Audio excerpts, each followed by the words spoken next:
What's up YouTube, Oliver from Tech TV here. Today I'm going to be reviewing Screenflow.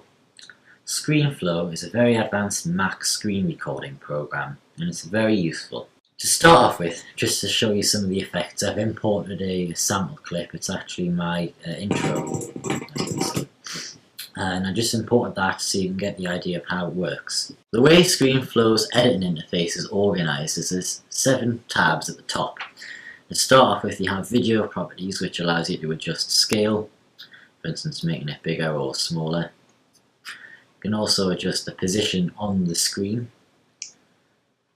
Basically this black area is what you actually see the video footage on. Anything outside that area won't be rendered, but you can change the size of this area by clicking on the crop down here. It's called the canvas, and you just make that however big or small you want.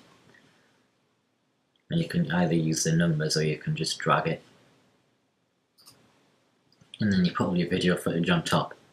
Another useful thing is it actually allows you to rotate in 3D space, as it's called. For instance, you can rotate it that way, set that back to 0. You can also rotate it this way, which is nice for making tutorials if you're going to have your webcam in at the same time, for example. So you can have fit multiple clips on the canvas at the same time. And finally the Z rotation, which is just simply rotating about the centre. You've then got opacity, reflection, shadow, and saturation, brightness and contrast, which I'm sure are pretty self-explanatory. In the next tab you have audio properties, which is very useful, things like volume, and you can also remove background noise, which is a nice feature.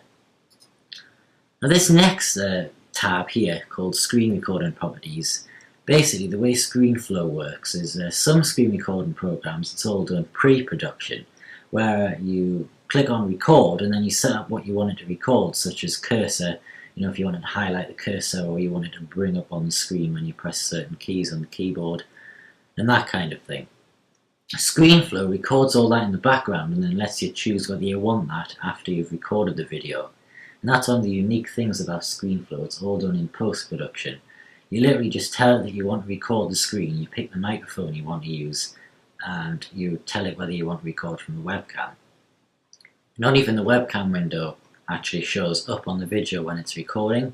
That's recorded separately in the background and then added in post-production. And that's very useful because it means you can change, or you can adjust the size, for example, of the webcam window after you've recorded, or if you've changed your mind about having the webcam, you can just delete it. Some screen recording programs will actually just place the webcam window on the desktop when you're recording the screen. So it's there in the video and you can't delete that afterwards. Screenflow obviously gets around that. And the reason why this is all grayed out in a minute is because this is only applicable to screen recording files and I don't have a screen recording file open. The next thing is call out properties. And once again, this won't work either because I haven't got a screen recording clip open, but it allows you to zoom in on like you can highlight the mouse cursor, or you can highlight the foreground window, if you want to highlight certain elements or zoom in things, and do that kind of thing here.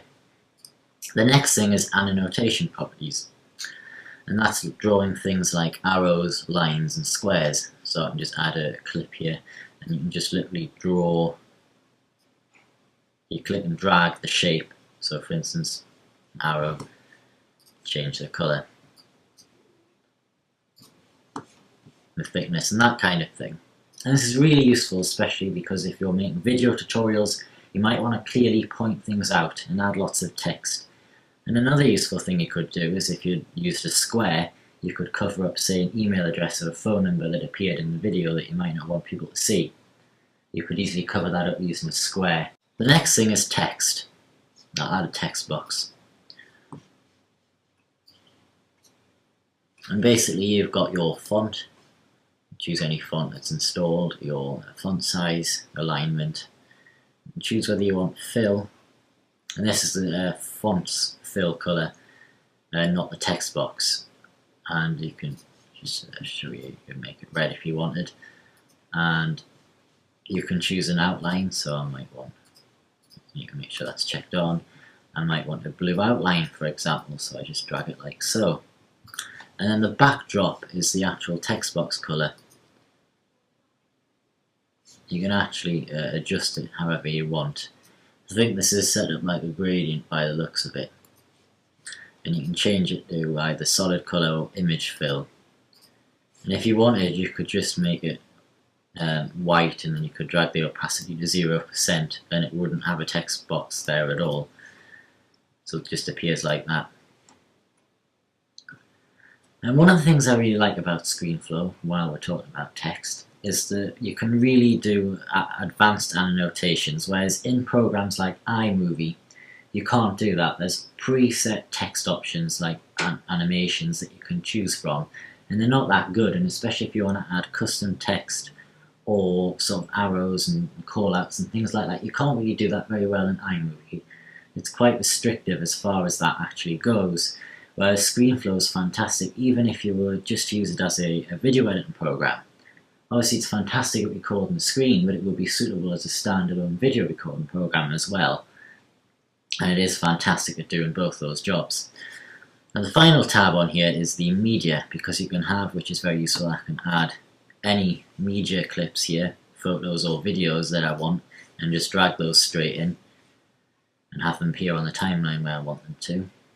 I can also click add recording, and that will allow me to add an additional recording, basically just by recording the screen straight away, and then that will appear in the media bin, I suppose you could call it, once it's finished recording. Another feature is you can drag the slider across here if you want more detailed timeline. So when I first brought this up, it was just in seconds, but if I needed to do some really detailed video editing to cut something out that I just couldn't do otherwise, I could drag this right up so it goes in 0.1 of a second. I can even drag it massively so you could get it really accurate, but of course if you had a really long video clip you could make it small so you could see it all at once. And that's a very handy feature. In case you're wondering, there is a way to easily bring up a blank document without having to record the screen. All you have to do is click on File and New Empty Document, or New Recording if you wanted to record the screen obviously. Other things you can do are publish straight to YouTube, although I never publish my videos straight to YouTube. I always export them, so I can export them in high resolution, and for instance I can add other options when I'm uploading the video in YouTube's video uploader. You can also publish to Vimeo or publish to Flash, but I would always export rather than publishing straight to YouTube. But some people might want, for ease, might just want to publish it straight to YouTube, which is very handy. Another quick tip, instead of importing your media straight into the media bin, another quicker way of importing it straight into the timeline is to just go to Insert, Choose, and then that will allow you to choose a video clip and it'll appear straight on the timeline. Same with the text box, the annotations clip and the speech clip. You can quickly add a text box and annotations clip. The annotations clips things like shapes, basically like arrows and squares and that kind of thing. Obviously the text box is pretty self-explanatory. Now the speech clip, this is actually something I forgot to mention before, but you can also add audio to the media bin as well, and that just allows you to quickly import speech. Well, Screenflow overall is a very good screen recording program. It records in very high resolution. It has a very nice advanced editing software that comes with it. And like I mentioned earlier, you could just use it for video editing, although it's great at doing both tasks. Well, thanks for watching this video. I definitely recommend Screenflow to anybody with a Mac who needs to do screen recordings, and it's just the best screen recording program on the market. Well, thanks for watching this video. Don't forget to comment, thumbs up and subscribe. Bye for now.